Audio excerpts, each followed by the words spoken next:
Good morning. Chhatrapati Shivaji, Atmanirbhar Bharat, organic farming, Veer Savarkar, renewable self reliant Bharat, renewable energy, Netaji Flag Point news, Shri Vijayapuram. ఈ రోజున నేను మాట్లాడబోయే విషయం కొన్ని section circle orange economy.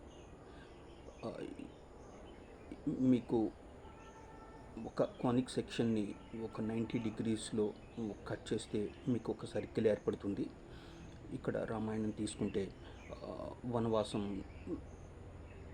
Sriramulu వారు, సీతాదేవి, లక్ష్మణుడు వనవాసంలో ఉన్నప్పుడు రెండు క్యారెక్టర్లు సీతాదేవిని అపహరించుకోవడానికి సహకరించినవి. ఒకటి శూర్పణఖ, రెండు మారీచుడు. సీతాదేవి యొక్క రక్షణ వ్యవస్థ ఏదైతే ఉందో, లక్ష్మణుడు, రాముడు లేని సమయంలో రావణాసురుడు సీతాదేవిని లంకకు అపహరించి లంకకు తీసుకువెళ్ళిపోవడం జరిగింది. ఇక్కడ భారత సంస్కృతి సంప్రదాయాలు, ఏన్షియంట్ సివిలైజేషన్, సివిలైజేషన్, సింధు నుంచే హిందూ వచ్చింది. ఈ సింధు నదీ పరివాహక ప్రాంతంలో ఈ భారత ఏన్షియంట్ సివిలైజేషన్ ఉంది. ఈ ఇతర దేశాల నుంచి వస్తున్న దాడుల్ని తట్టుకునే విధంగా మనకి ఒక రక్షణ వ్యవస్థ కావాలి. ఈ రక్షణ వ్యవస్థకి సిక్కు సోదరులు, సిక్కు పంక్తు ఏర్పాటు చేయబడింది. ఇదే ఇప్పుడున్న సిక్కు మతం. ఇది మీ అందరికీ తెలుసున్న విషయమే. ఇక్కడ సిక్ సోదరులకి నేను తెలియచేయాలనుకుంటున్న విషయం, ఏదైతే భారతదేశ సంస్కృతి సంప్రదాయాలకి రక్షణ వ్యవస్థగా మీరు ఒక మిమ్మల్ని ఒక రక్షణ వ్యవస్థగా ఏర్పాటు చేయడం జరిగింది. ఎప్పుడైతే ఈ హిందూ విదేశీ పరిపాలనలో మనం ఉన్నామో, ఇక్కడే ఈ సిక్కు మతం మీద కుట్రలు మొదలైనవి. అటు మన స్వాతంత్ర్యము రాకముందు మన దేశం రెండు భాగాలుగా విడిపోయింది, పాకిస్తాన్, భారత్గా.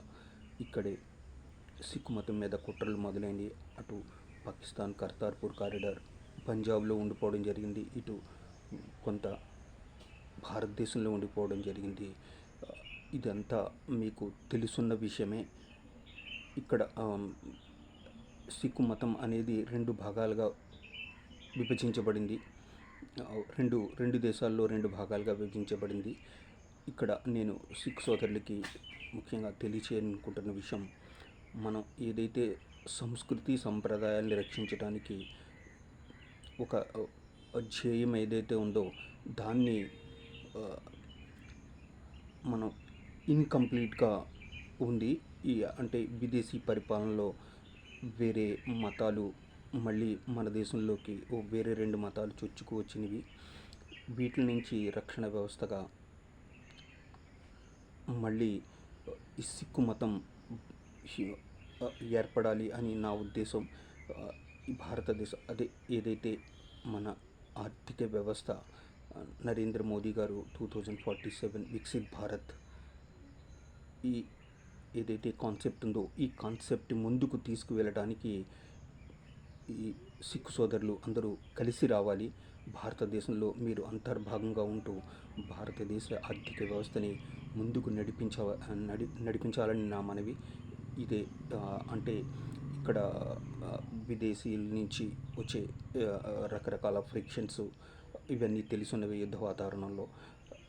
వీటిని తట్టుకుని భారతదేశ ఆర్థిక వ్యవస్థ ముందుకు వెళుతుందా అంటే తప్పకుండా వెళుతుంది.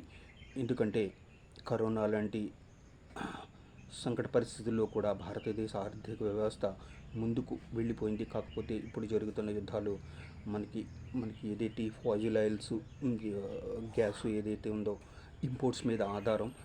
ఇవి సప్లై చైన్ మ్యాక్సిమం వెస్ట్ ఏషియాలో ఉంది. ఇది కొంచెం మనకి ఇబ్బంది కలిగించే సిచ్యుయేషన్ మన ఆర్థిక వ్యవస్థ మీద. దీని ఇంపాక్ట్ ఉంటుంది. కాకపోతే దీన్ని పరిష్కరించే మార్గంలో మన ప్రభుత్వం చాలా తీవ్రంగా ప్రయత్నాలు చేస్తోంది. శాంతి వాతావరణం తీసుకొచ్చి యాజ్ ఇట్ ఈస్గా మన సప్లై చైన్ తెగిపోకుండా అనేక మార్గాలు అన్వేషించడం జరుగుతోంది.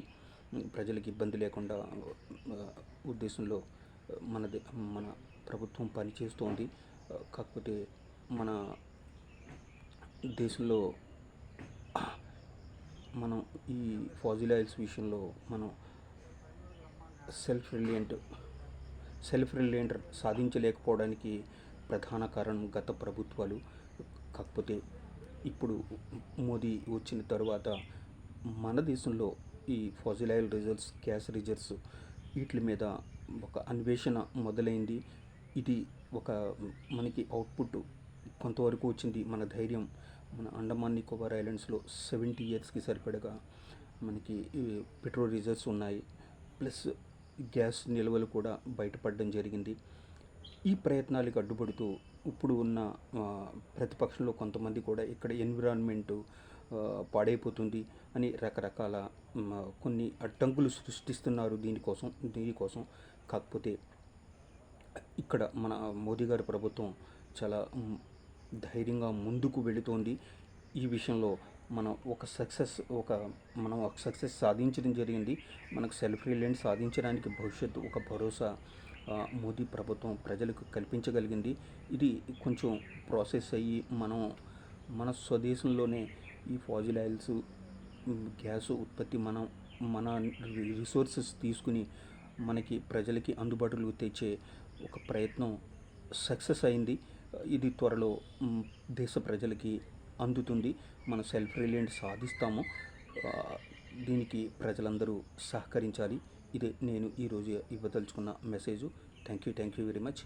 నెక్స్ట్ మెసేజ్ మనం తమిళనాడు గురించి మాట్లాడుతూ నెక్స్ట్ మెసేజ్ కంటిన్యూషన్ ఉంటుంది. Thank you very much. Bharat Mata.